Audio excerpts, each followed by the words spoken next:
Are you struggling to hear Japanese that's coming at you at native speed? Yeah, well, I know all about that.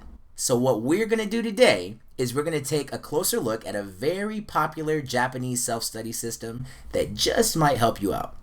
Before we kick off today's content, please make sure to click that subscribe button so you can subscribe to the Japan Guy channel.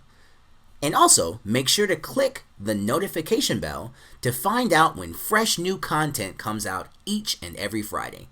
Alright guys, let's get into it.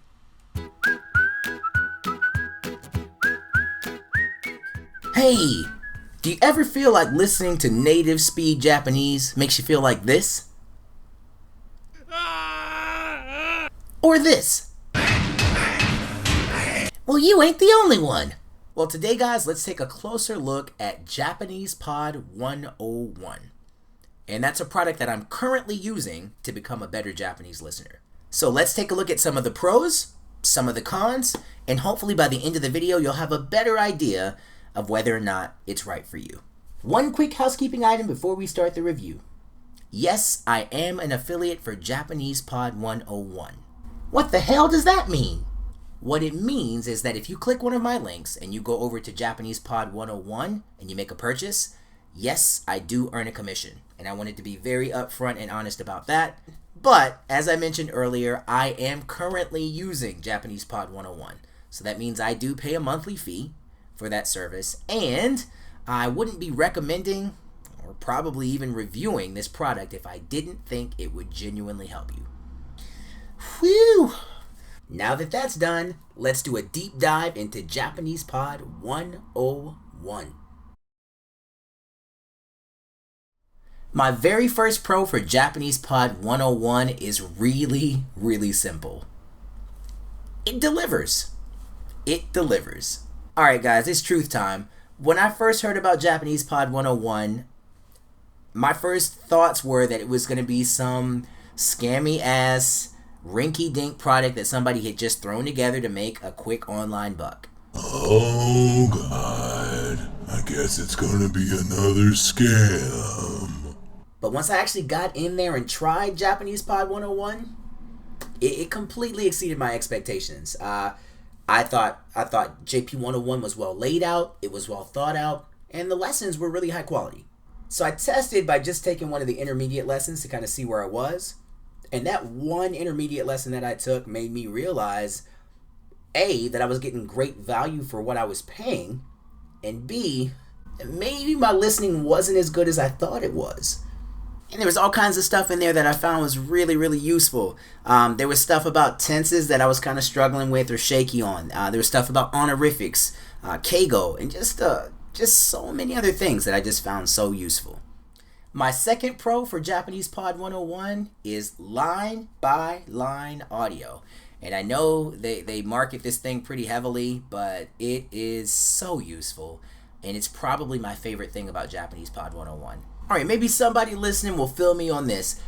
Sometimes when you're listening to a Japanese conversation, sometimes stuff is coming at you so fast, it's like a barrage of words, and you can pick out some of them, but sometimes there are words that you can't quite catch. Or there's grammar that you can't quite connect while you're listening, and what ends up happening is you end up losing the entire conversation because your brain is keyed in on this word or this grammar that you don't know, and then you forget there are a bunch of words that you do.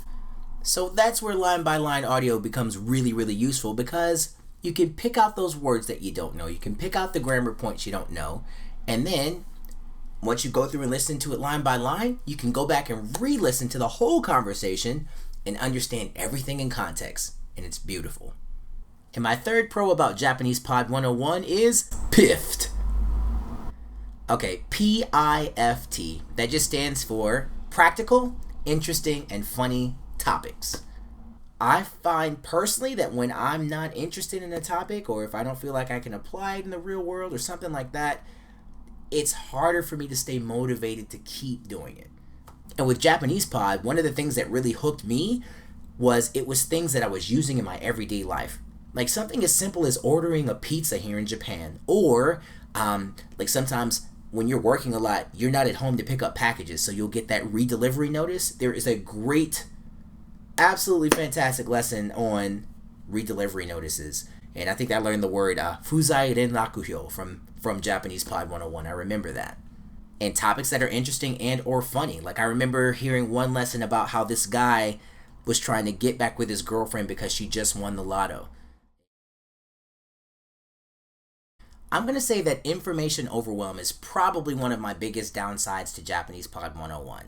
Having a ton of information is great, so on one hand it's a strength, but on the other hand it can also be a weakness. If you're jumping into Japanese Pod and you have no idea of what you want to learn, of what you want to study, you've never looked at Japanese before, it can be a bit daunting, and that's me being honest.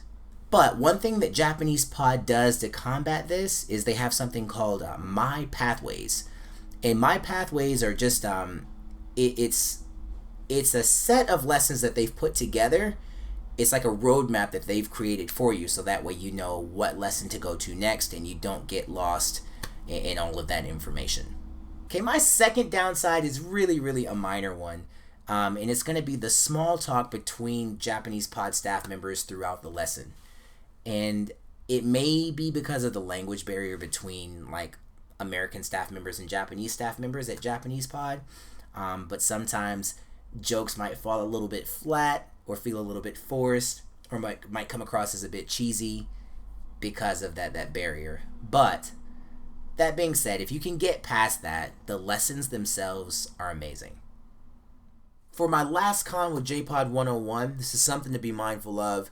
I don't feel like the grammar explanations are always as detailed as they could be.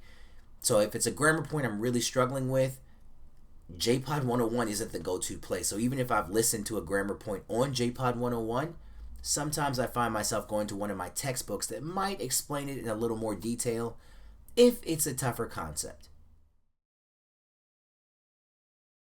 If you're also interested in becoming a member of JP 101, you can visit JapanesePod101.com, and I'll leave some links in the description below, so that way it'll be easy for you.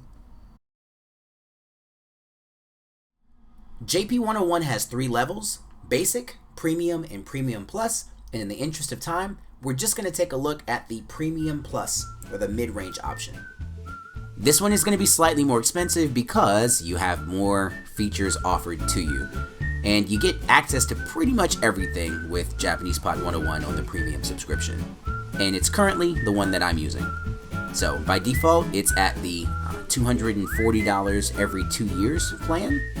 But your other options are $180 every 12 months, $120 every 6 months, $66 every 3 months, which is the plan I'm using, or $25 per month.